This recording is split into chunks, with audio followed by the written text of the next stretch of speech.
외로운 것 같습니다. 예. 말씀 나누도록 하겠습니다. 네, 오늘 함께 나누실 말씀은 야고보서 말씀입니다. 야고보서 1장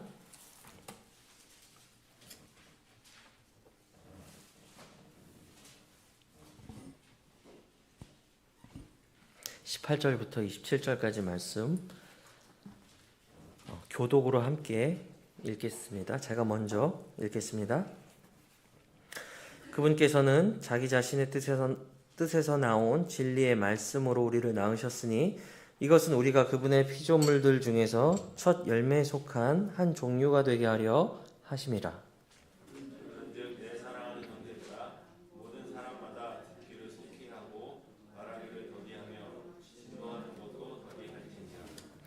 이는 사람의 진노가 하나님의 의를 이루지 못하기 때문이라.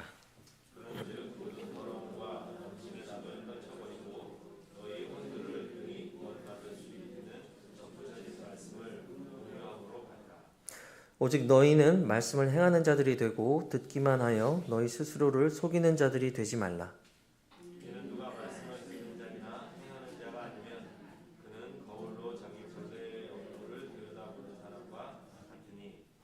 그는 자기를 바라보고 자기 길로 가서는 자기가 어떤 사람이었는지 곧 잊어버리기 때문이라.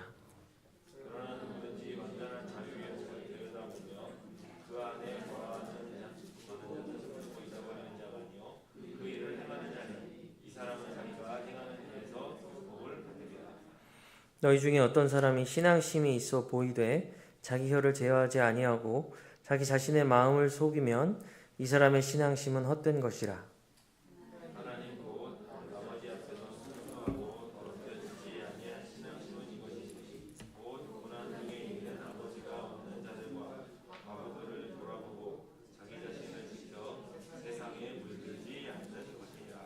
아멘. 자, 짧게 기도하겠습니다. 주님 감사합니다. 오늘 은혜로 구원받은 지체가 하나님의 집에 모여 이렇게 함께 찬양과 기도와 말씀을 나눌 수 있게 해주셔서 감사합니다. 우리가 다수가 모였지만 모든 것의 주체는 두세 사람 이상 내 이름으로 모인 곳에 나도 그들 중에 함께 있다고 약속하신 바로 주님이 우리의 주인공이시고 주체가 되십니다.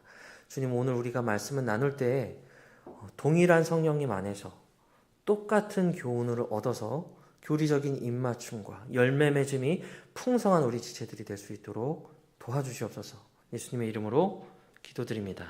아멘. 자, 오늘은 지난 시간에 나눴던 신앙의 삼각대 바른 구원론, 이제 성화의 두 번째 시간을 가지도록 하겠습니다.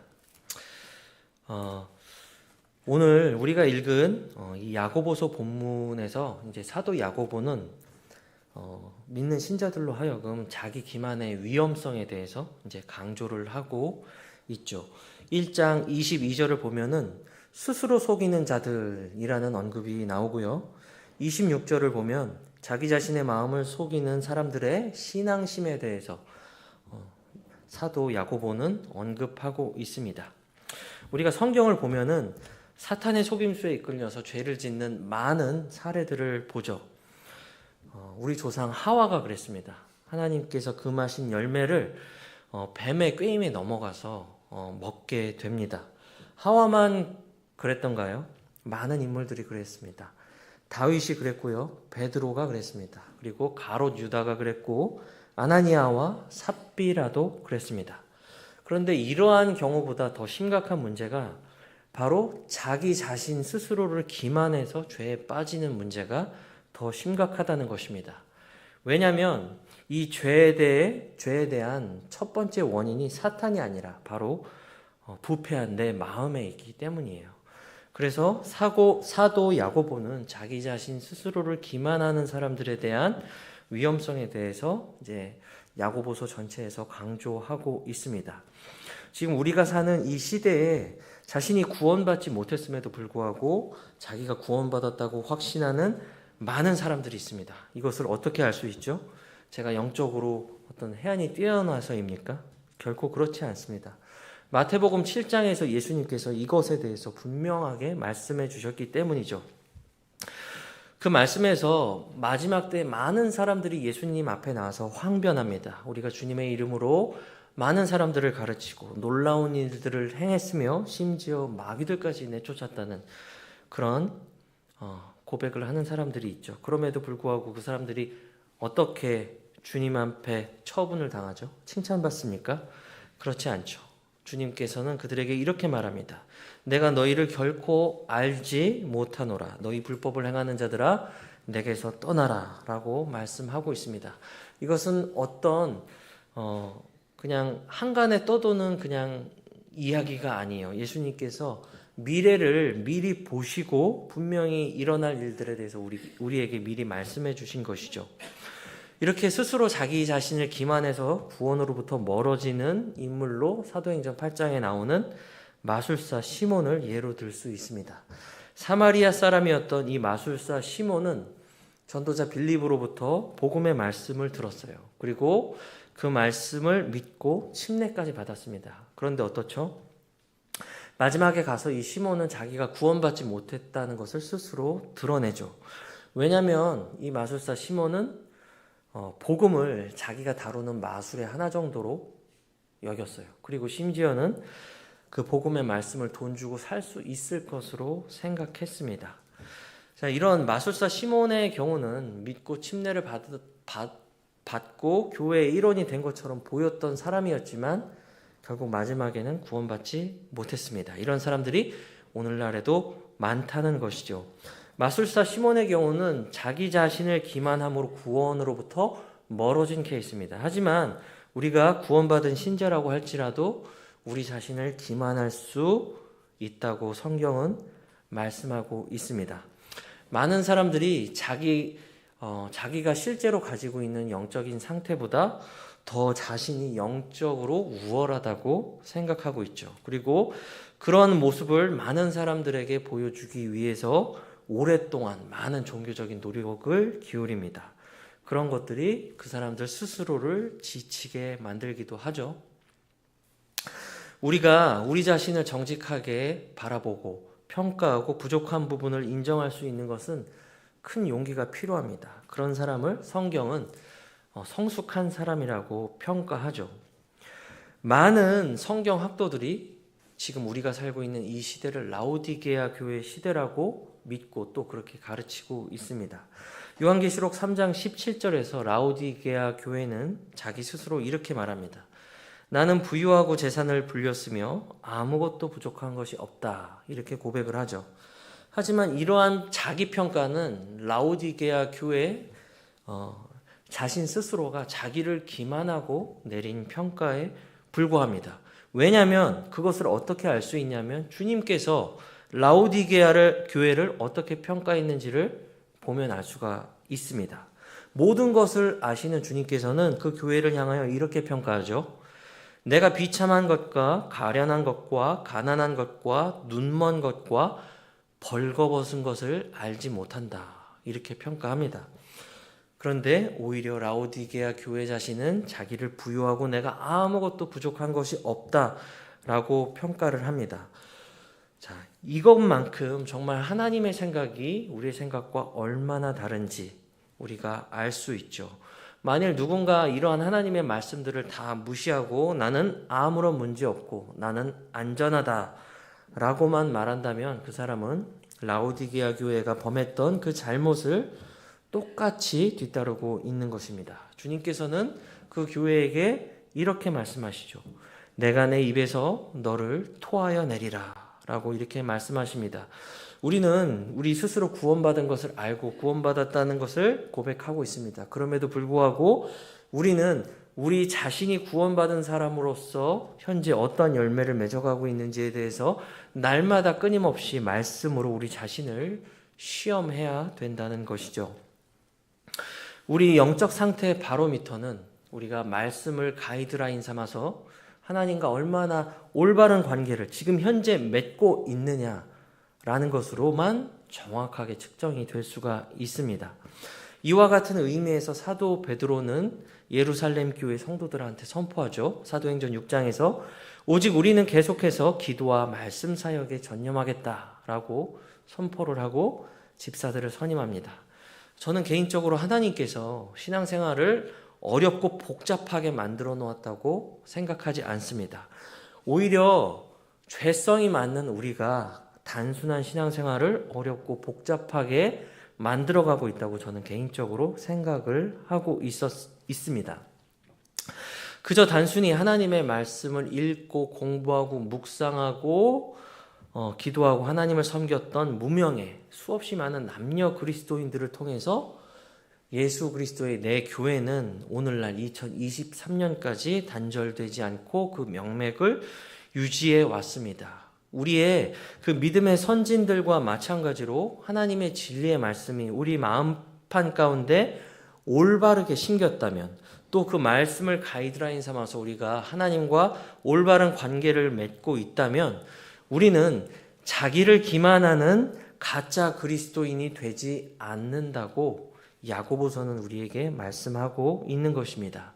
모두가 잘 알고 있다시피 야고보서는 믿음의 실천적인 부분을 매우 강조하는 책입니다. 지난 시간에도 제가 여러분에게 말씀드렸다시피 바울과 야고보는 똑같은 믿음을 가진 믿음의 동역자입니다.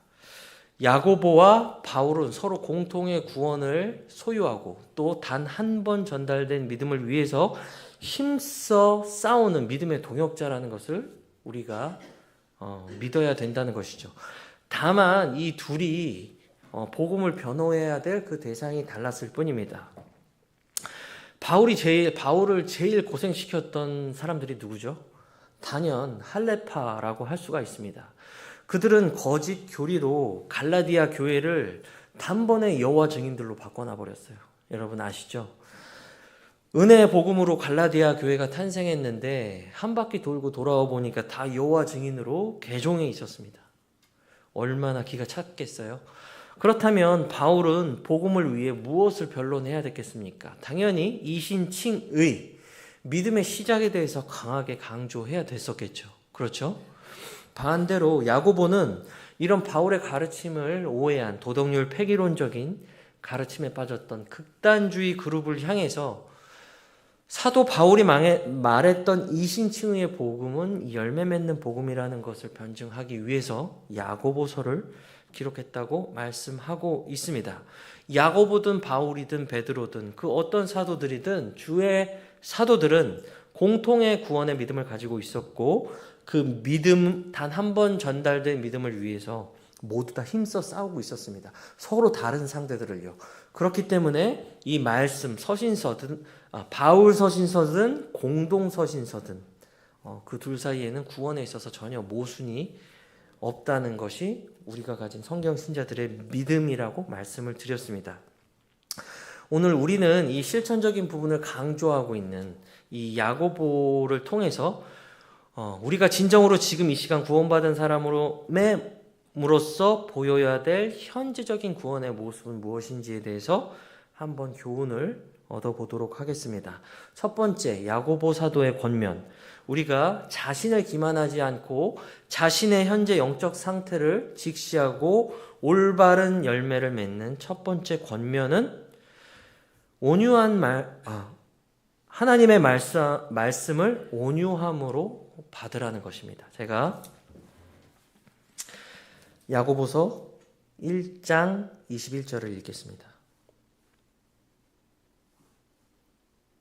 그런즉 모든 더러움과 넘치는 악을 떨쳐버리고 너희 혼들을 능히 구원할 수 있는 접붙여진 말씀을 온유함으로 받으라 라고 말씀하고 있죠.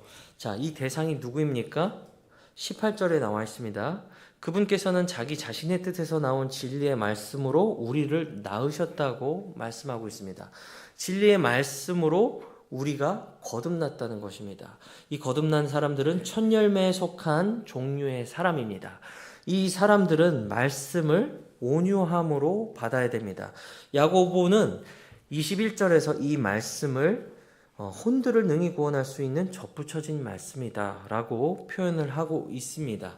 자, 이와 동일한 견지에서 주님은 마태복음 13장에서 이 접붙여진 말씀을 좋은 땅에 떨어진 씨라고 표현을 하고 있죠. 여기서 제가 잠깐만 마태복음 13장에서 예수님께서 하나님의 말씀을 받아들이는 네 가지 상태의 마음 상태에 대해서 제가 말씀드리도록 하겠습니다.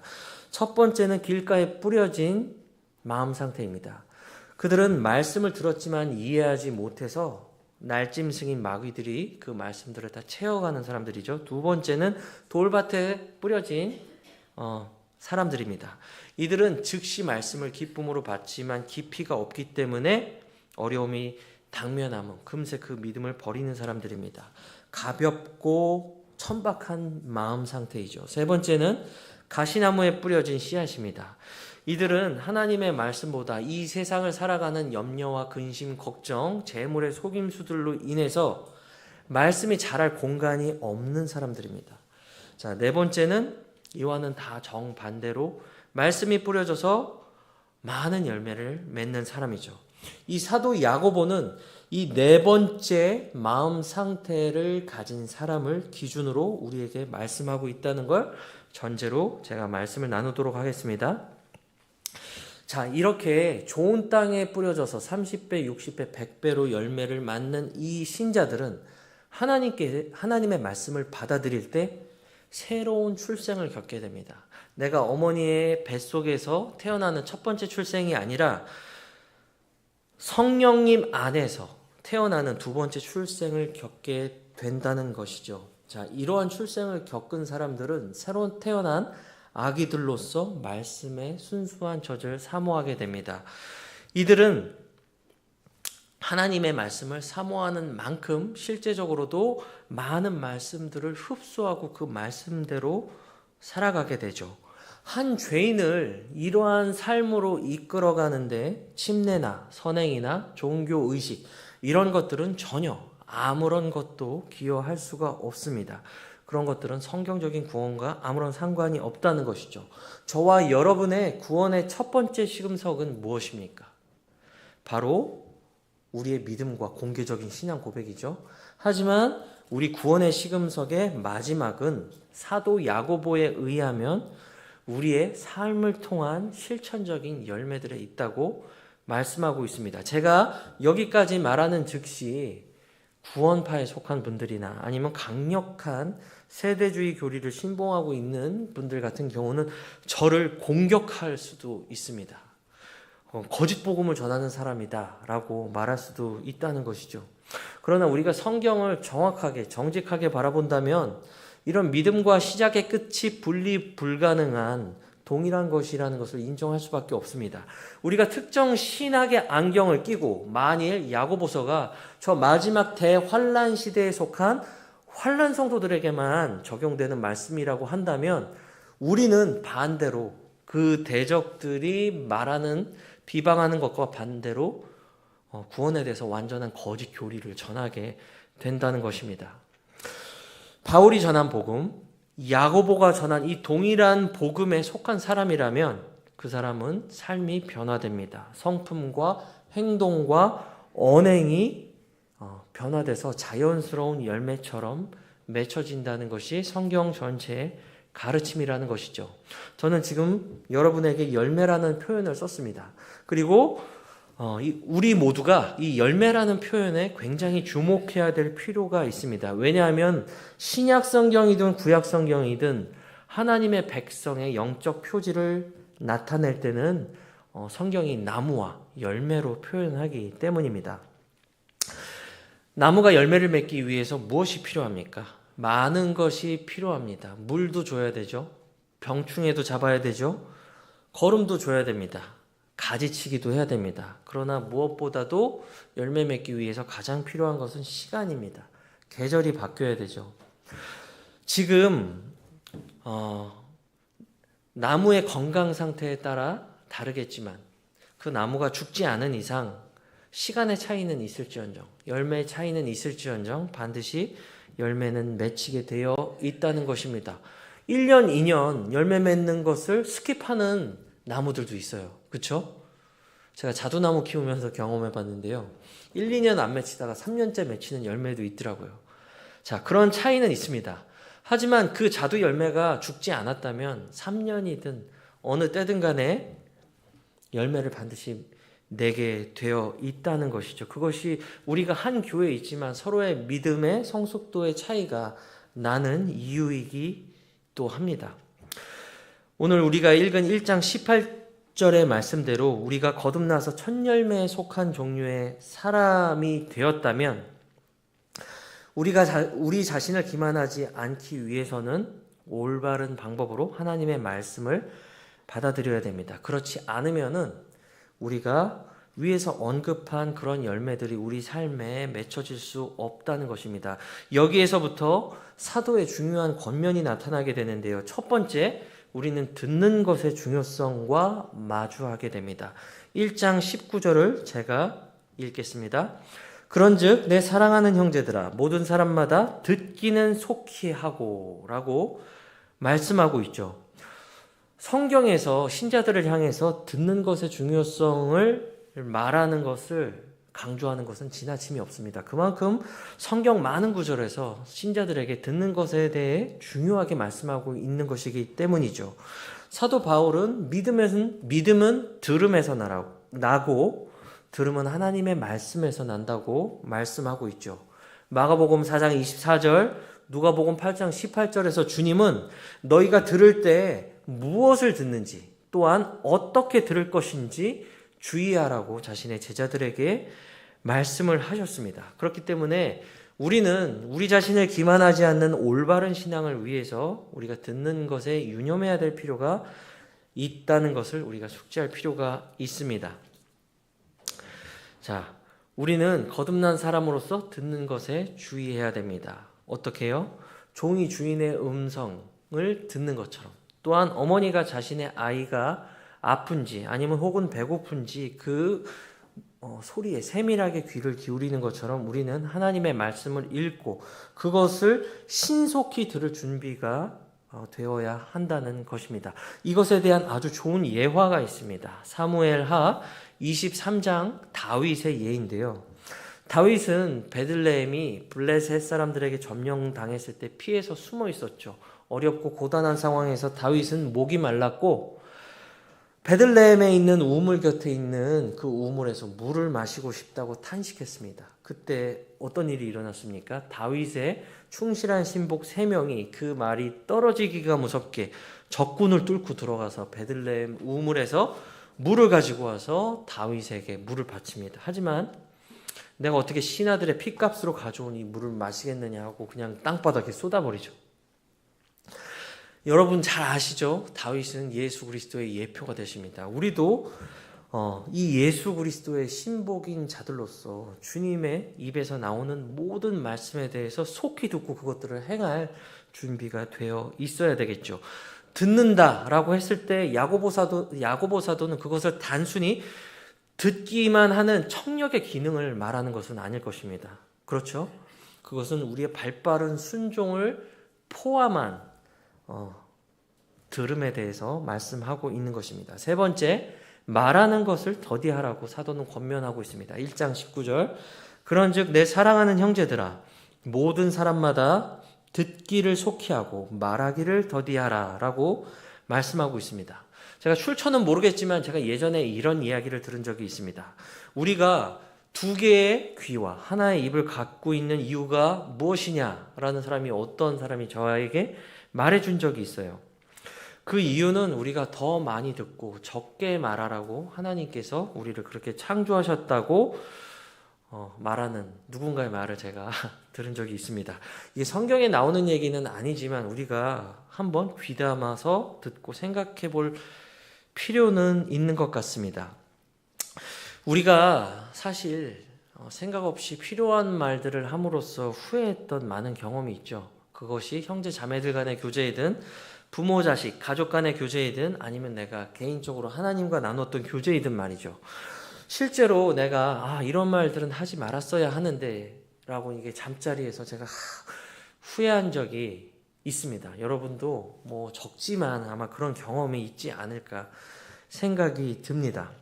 그런데 이 말에 대해서 야고보는 극단적으로 우리에게 경고하고 있죠. 1장 26절을 보면은 너희 중에 어떤 사람이 신앙심이 있어 보이되 자기 혀를 제어하지 아니하고 자기 자신의 마음을 속이면 이 사람의 신앙심은 헛된 것이라고 말하고 있습니다. 굉장히 무서운 경고죠, 여러분. 자기 혀를 제어하지 못하면 자기 자신을 못하는 사람은 자기 자신을 속이는 사람입니다. 그리고 더 나아가서 종국적으로는 그 사람의 신앙심이 헛된 것이라고 야고보는 말하고 있다는 것이죠. 속히 듣고 혀를 제어하고 충분히 생각하지 않고 내뱉는 우리 말들 때문에 우리가 얼마나 많이 삶에서 피해를 입고 살아가고 있습니까? 그러한 말들 때문에 우리는 생각한 대로 사는 것이 아니라 말하는 대로 살아가는 그런 어리석은 삶을 살게 된다는 것입니다. 숙성되지 않은 날것의 말들이 우리를 신앙의 기만자들로 만들어가고 있습니다.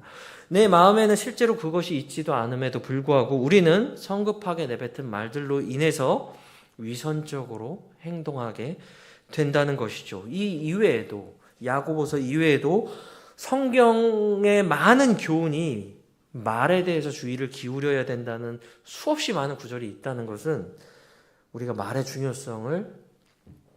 중요성이 얼마나 중요한지 깨닫게 해줍니다. 잠언 10장 19절은 이렇게 말씀하고 있습니다.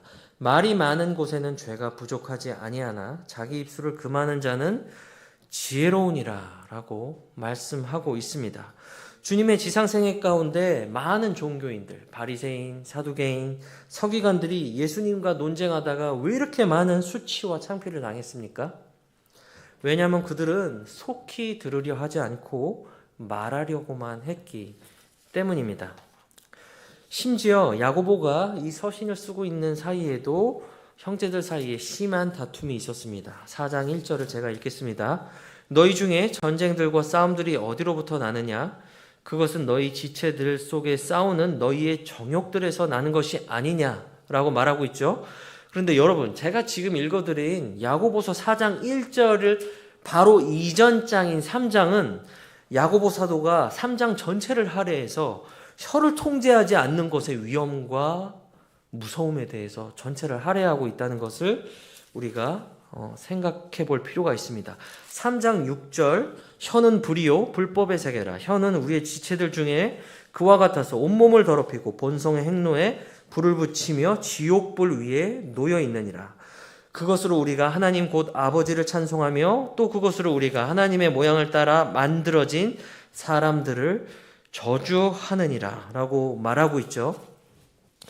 이것이 바로 예수님께서 말씀하신 입으로 들어가는 것이 사람을 더럽게 하는 것이 아니라 마음에 나와서 입으로 나가는 것이 사람을 더럽게 한다는 말씀이라고 할 수 있습니다. 야고보서에서는 이런 정욕과 통제되지 않은 악들이 우리의 혀를 통해서 나가게 되고 이것이 형제들 간의 독한 시기와 다툼을 불러일으킨다고 말씀하고 있죠. 자, 마지막으로 사도 야고보는 다시 말합니다.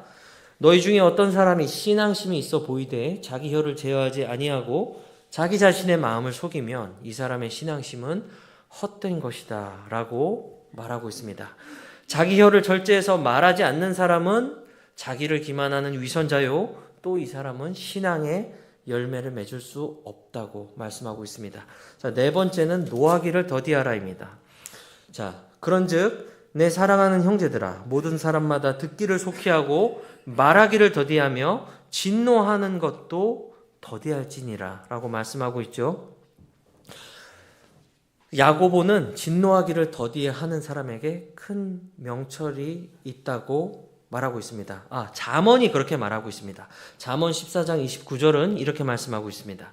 진노하기를 더디하는 자는 큰 명철이 있으나 영이 조급한 자는 어리석음을 높이느니라 라고 말씀하고 있습니다. 이렇게 노하기를 더디하고 자신을 인내하고 절제하는 사람은 성령님의 인도하심에 기민하게 반응하고 계시된 이 성경 기록 말씀을 잘 이해합니다. 우리는 성경 여러 기록된 사례들을 통해서 이것을 충분히 알 수 있습니다. 베드로는 주님으로부터 인자가 고난받고 심지어 죽고 다시 부활할 것에 대해서 여러 차례 예수님께로부터 들었습니다. 하지만 베드로는 정작 위험할 때 칼을 뽑아들고 대제사장의 종의 귀를 칼로 잘라버리고 말았습니다. 왜 그랬죠? 이 베드로는 사도 야고보의 권면 세 가지를 모두 다 어겼습니다. 사도 베드로는 듣기는 더디하고 말하기는 속히 했으며 진노하는 데 성급했습니다. 듣기를 속히 하고 말하기는 더디하며 진노하기를 더디하라는 사도 야고보의 모든 권면에 다 반대로 행했던 것입니다. 그 결과는 무엇입니까? 위대한 사도 앞에 한 연약한 종이 귀를 잘린 채 피를 흘리고 있습니다, 여러분. 자, 그렇기 때문에 우리는 우리 자신을 정직하게 살필 필요가 있다는 것입니다. 교회에서 대부분의 다툼이 어디로부터 흘러나옵니까? 우리의 절제되지 않은 성급한 분노와 또한 정제되지 않은 말들로부터 교회에 분쟁이 생겨나고 교회가 파괴된다는 것을 슬프고 안타깝지만 저와 여러분은 그 경험을 통해서 알고 있습니다.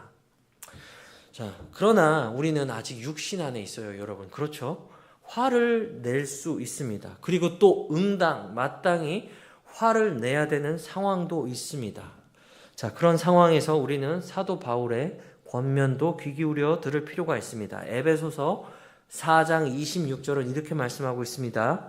너희는 화를 내도 죄를 짓지 말고 해가 지도록 진노하지 말라라고 말씀하고 있습니다. 오늘 읽어본 말씀 1장 20절에서 사도 야고보는 이렇게 말하죠. 사람의 진노가 하나님의 의를 이루지 못합니다.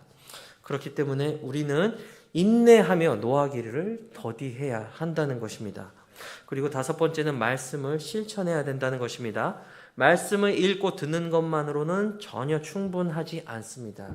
우리는 읽고 들었던 그 말씀을 실행해야만 합니다. 좋은 설교를 많이 듣는다고 자동적으로 좋은 그리스도인이 되지 않습니다. 만약에 그것이 가능했다면 지금 우리가 사는 세상은 참된 그리스도인들로 넘쳐났을 것입니다. 우리는 좋은 그리스도인이 되는 것을 위해서 힘을 쓰거나 노력하거나 고민하거나 어려움을 겪지 않을 거란 말씀이죠. 그러나 우리는 듣고 배운 이 말씀을 실천적으로 우리 삶에서 행동으로 보여줘야 한다는 것입니다. 사도 야고보도 이것에 대한 표현을 25절에서 이렇게 하죠.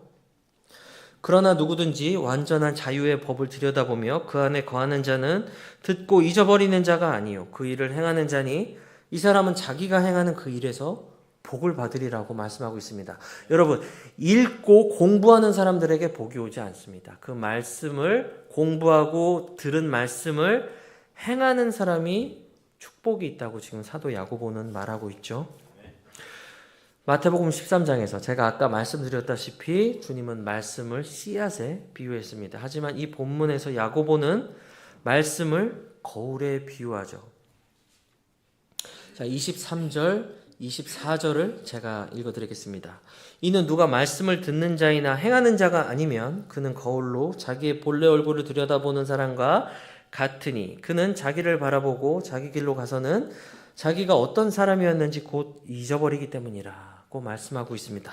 자, 여러분, 거울을 보는 가장 첫 번째 주요 목적이 무엇이죠? 그것은 자기 현재의 모습을 정확하게 파악하고 그것들을 개선하는 데 있습니다.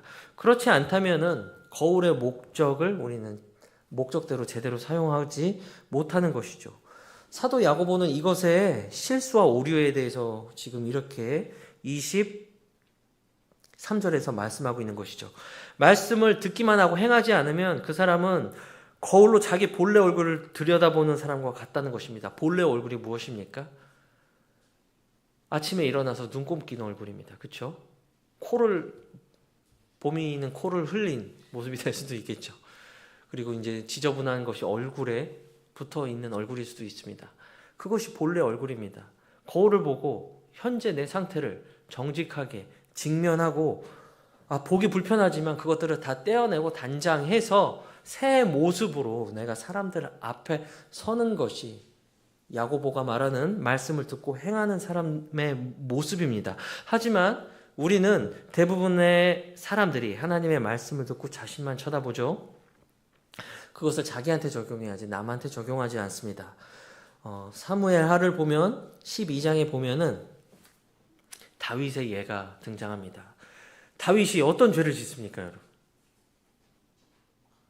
맞습니다. 간음하고 그 간음을 입막음하기 위해서 우리아를 가장 심한 전쟁터로 보내서 죽이는 살인의 범죄를 정하죠.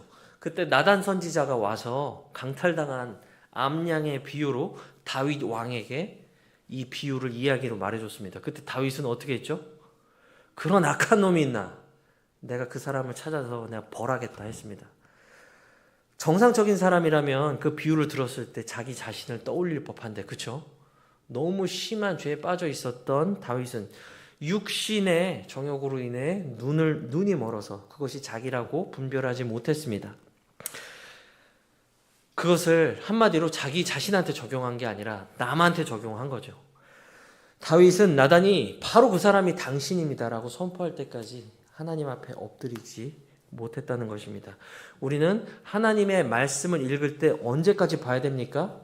나단이 바로 그 사람이 당신입니다 라고 말할 때까지, 양심이 우리의 행동이 변화를 일으키기에 충분할 만큼 우리의 양심을 찔러댈 때까지 우리는 하나님의 말씀을 지속적으로 그리고 진지하게 꾸준히 읽어야 된다는 것입니다.